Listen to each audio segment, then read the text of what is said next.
Good morning, lovely people. How does today find you? I hope you're all well. I hope some of you are beginning to thaw out, and I hope the soggy ones of you are beginning to dry out. I'm so happy and excited today, in a kind of calm way, which I'll explain in a second, because I'm actually going to start sowing vegetable seeds. It just feels great to be starting this. You all know the feeling of putting those first seeds in. It's such a perfect day for me to do it today. It's not been the easiest couple of weeks. Don't choke up. When I'm outside in the garden, it's great because doing all the physical work and the wind and stuff, it's sort of, I don't know, it makes me forget everything, which is great. Coming indoors can be a bit, sort of shut yourself behind the door.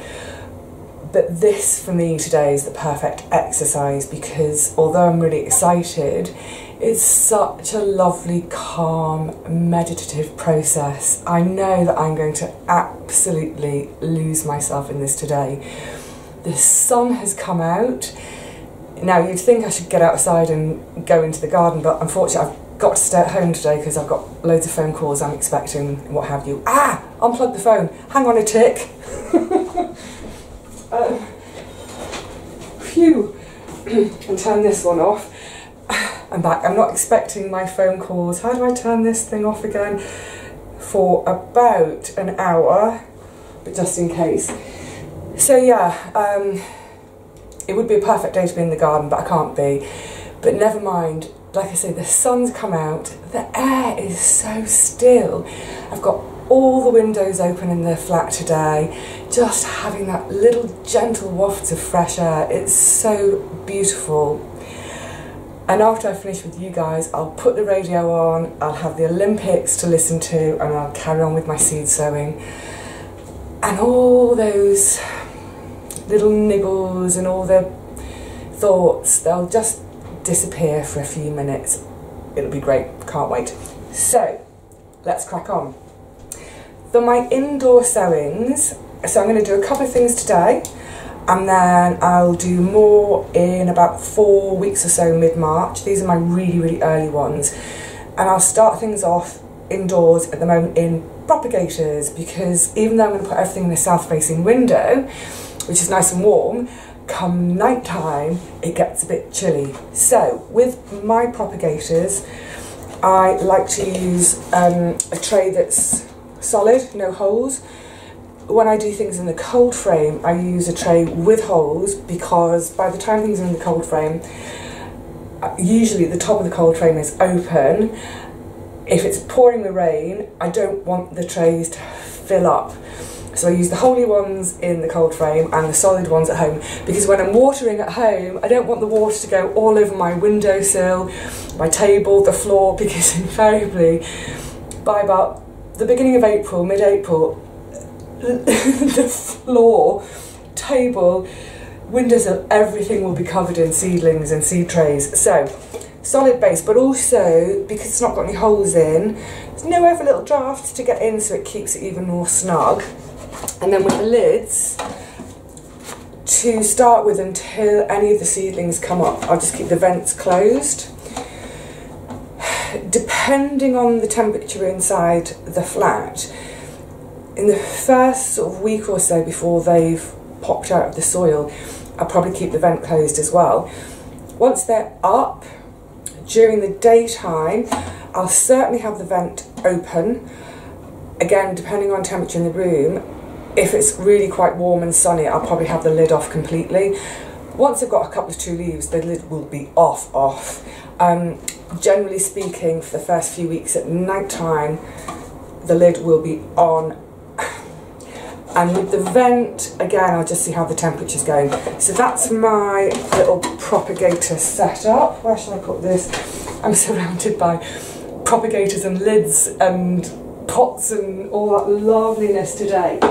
So, what are we sowing? Yay! Oh, and just a word about my compost. I don't use any special sort of seed starting compost, anything like that. Can't be doing with the faff. I'm a bit mean, so it's just a bog standard, multi-purpose, meat-free. Well, of course it's meat-free, peat-free. So multi-purpose, peat-free compost. Nothing special. So, on to the seeds. Let's see what I've got. I'm so excited. First things first, because they need a long growing season, I've got Celeriac. This variety is called Prince. It's what I grew last year. This is some seed left over from last year. It does say I can sow it until August of this year, so it should be good. Fingers crossed. Last year was my first year growing. I seemed to get all the timings right in terms of when to start them, pricking out, what have you. It's just that the bed they went into, it could have done with much more muck to help them grow. So I'm planting now around the end of the second week of February. According to my notes, I only keep really, really brief notes each year, but oh, I haven't put a germination date in, which is really annoying. Normally I put in a germination date, but I pricked them out 5 weeks later. If I seem to remember correctly, they took about a couple of weeks to germinate. So get things sown, be patient. So Celeriac today. The other things which like quite a nice long season are peppers. So if you remember, last year I grew the sweet orange bell pepper. The seeds came from the Real Seed Company, and they're fantastic as a company because with all the seeds you buy, they send a little piece of paper telling you how best to save your own seed. Isn't that fantastic? Because if you think about it, they're doing themselves out of a job because they're getting you to save your own seeds.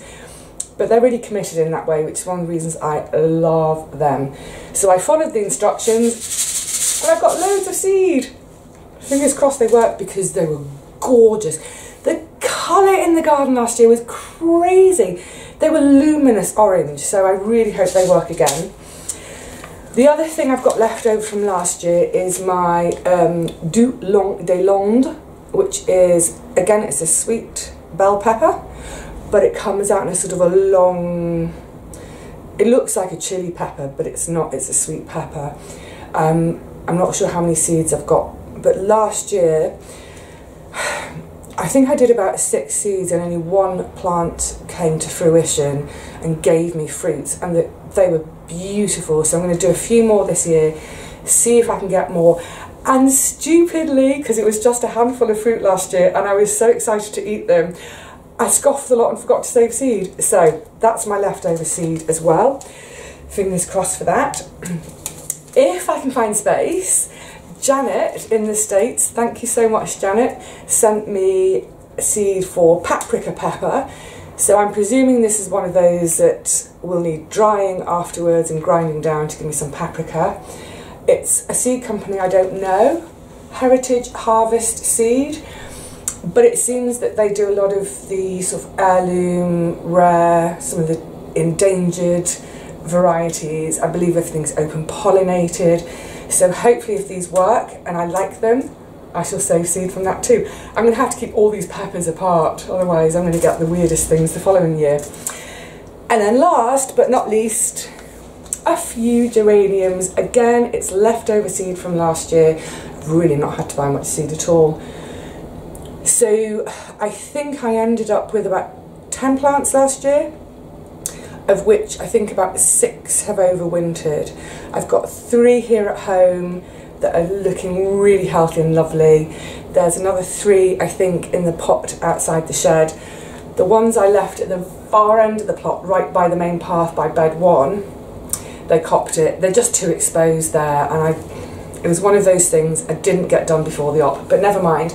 I've got a few seeds left in here, so I'll grow some more this year, and then when we get to this winter, I'll bring more indoors, but I'll also take some cuttings.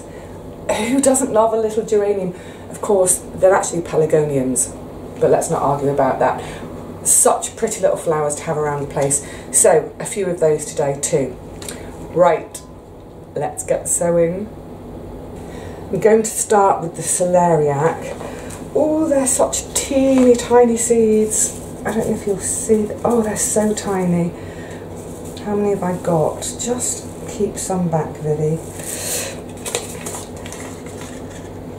I'm going to probably put in 1, 2, 3 per pot. I say 3. It's probably going to be more like 4 or 5 because they're so tiny.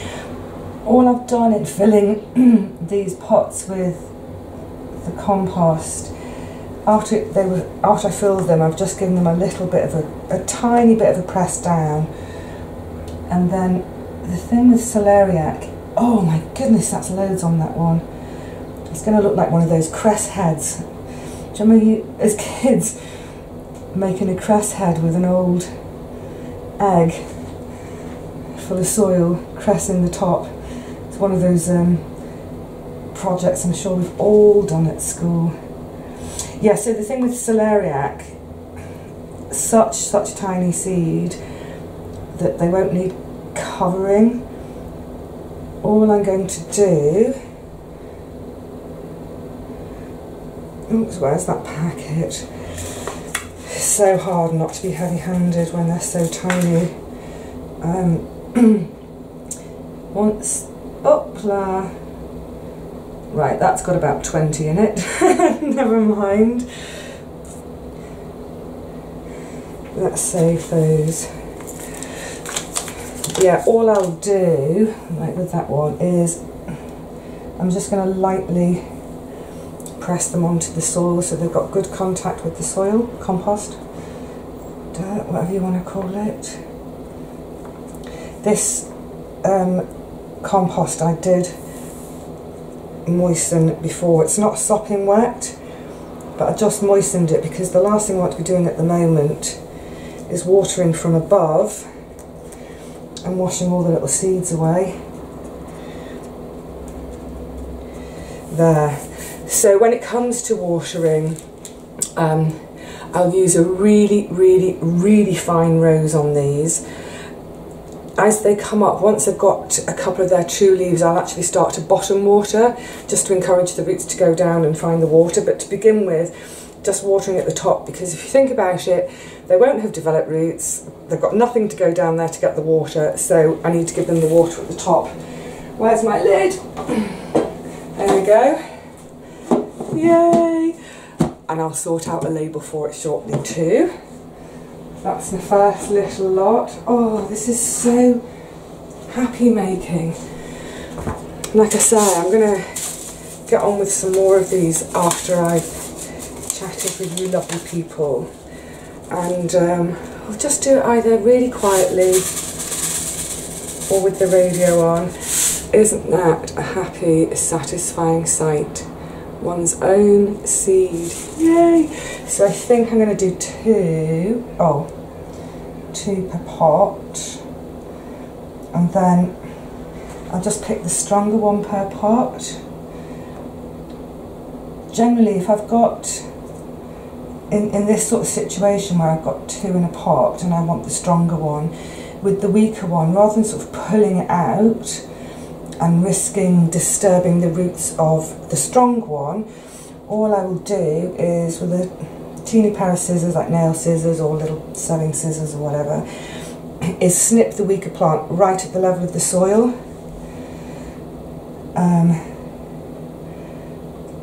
But interestingly, I was just reading that peppers grow better when there are 2 close together. So, oops, that one's not 2, that's 3.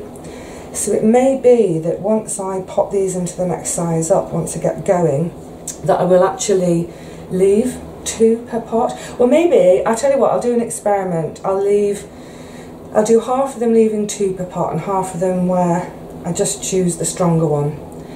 How's that? We'll see how that works out. You know, you read all sorts of things on the good old internet, and sometimes it's hard to know what to believe and what not to believe. But I tend to look at sites where You know, if they've been going with their little homestead or farm for a few years, I kind of think, well, they hopefully know what they're doing. So they want just the tiniest covering. Not too much. It's so lovely. I think the other lovely thing about sowing the seeds is, for me, it's, like I say, it's a bit of a meditation. You know, if you think about it, we're starting a new life, aren't we? And I want to start this new life with sort of joy and calm and peace and happiness. I don't want to start this new life with grumpiness. I don't want to do it in a hurry. I don't want to do it in a bad mood. I want to, it's like my grandma always used to say that when you're making a cake, you should never make a cake in a bad mood. You should always make your cake and feel love as you're doing it. So I think the same can apply to my wee seedlings. And yes, once they start coming up, I do chat to them. I tell them what a great job they're doing. Everybody needs encouragement. Why not the plants too? There we go, just the tiniest of gentle firms, just to make sure there's good soil contact. Again, this soil, I keep saying soil, you know what I mean, but this compost I moistened beforehand. Great, where's my other lid? Oh, that's another one. Oh, yes, labels, Vivi, labels. I tell you what, for now, let me just stick that in the side. Pop that there. Oh, now, here's the other thing. Hang on, come back up here. Hello. I'm going to run out of pots in a minute, so I will need to start making some paper pots. I'm not going to do that on camera for a minute because I've got lots and lots to do today and I need to get on, and I'm aware that that phone call, what's the time? Yeah, is going to come anytime soon.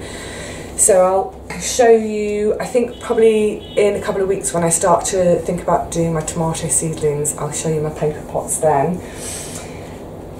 Now, all there is to do, well apart from the other bits of sewings today, is be a bit optimistic about it all.